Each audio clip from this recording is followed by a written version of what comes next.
All right, yes indeed. We're down here with Jason Aldean. First of all, Jason, thank you so much for letting us come into your tour bus here and hang out with you. You're welcome. Thanks for coming up. I appreciate it. Now, this is so cool for you coming to town. I mean, people have been lining up outside here for hours waiting to get in.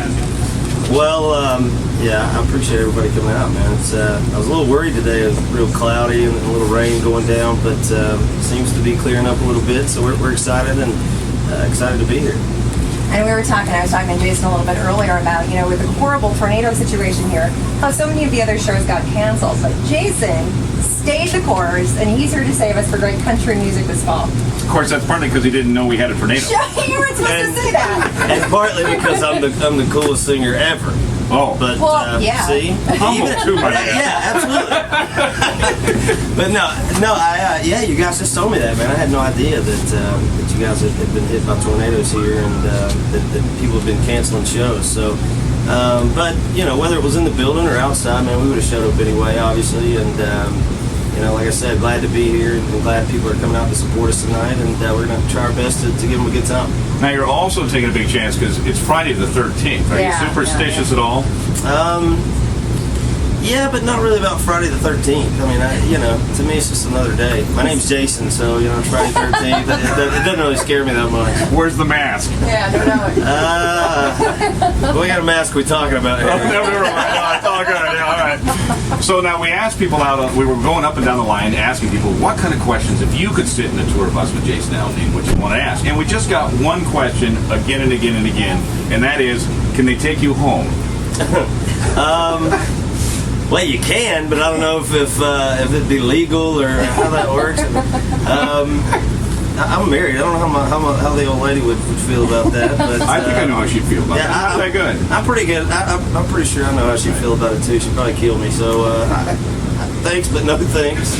Now, we also noticed in here you're watching like every game that's being played right now in baseball. I am, man. I'm a huge Braves fan, and so got the baseball package here on the bus. I get to watch my Braves every night, and then they got a little league team in the back of the bus.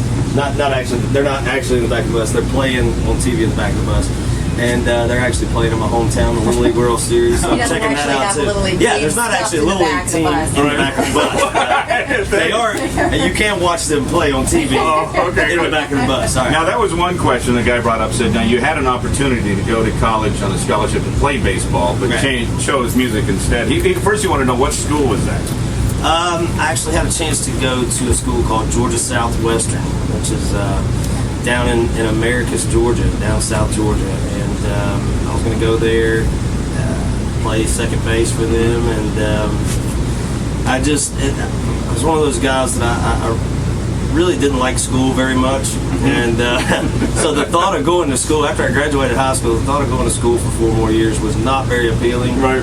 If I could have played ball and not done that, I might would have went. But I chose to pursue music at that point instead. And originally, I kind of thought I might do it for a year, and then if I wanted to go back to college and play, I would have done that. But I ended up digging the music thing and stuck with that. And family and friends, do they think like you're totally whacked out? What baseball scholarship you to go do music? Well, yeah. I mean, I played 2 careers that were like 1 in a million. You know what I mean? Yeah.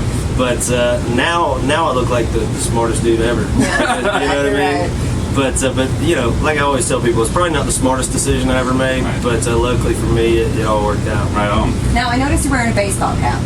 That was something else that got brought up in line. We had some requests from some of the ladies in line asking if you would, at some point, perform with a baseball hat instead of a cowboy hat.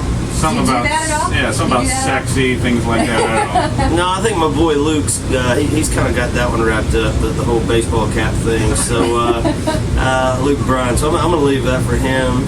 It depends. I mean, sometimes, I don't think it'll ever be like one of my looks, you know what I mean? I may go out on stage every now and then with a baseball cap and something like that, but it won't ever become like my official thing, I don't think. Okay. Well, very cool. Well, we're not going to hold you up because I know you got to get ready and all that. Well, again, thank you so much for having us in here. Have a great show, man. I appreciate it, man. Thank you guys for coming up. You're batting back to your baseball. Sorry. All right, Jason Aldean. It's the Wolf Waking Crew on the all-new 98.5 The Wolf. And cut.